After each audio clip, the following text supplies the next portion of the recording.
I'm totally inspired by nature. It's all around us. I bring it all back to the studio and really kind of comes out when I'm in there working. So I make functional pottery, bowls, teapots, wine goblets, pitchers. Most of the work I do is on the wheel. As an artist, I feel like you need to have a lot of different trades under your belt. I am a carpenter, I'm a potter, I'm a gardener, I'm a scientist.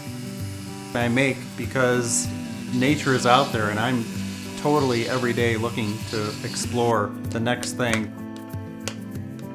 The local plants for me are totally fascinating because I can just walk out my backyard and take a plant that's growing, which most people would consider a weed, and I can make it into a glaze.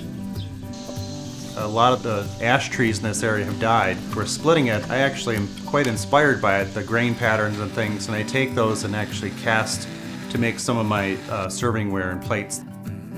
When people look at my work, I'd like them to see the field of hay that's been growing. I'd like them to see those ragweed that have grown in the field, the thistle. Somehow those plants seem to speak. The spirit of that plant is still there. I'm Jon Hook, and I'm a maker, and I'm inspired by nature every day.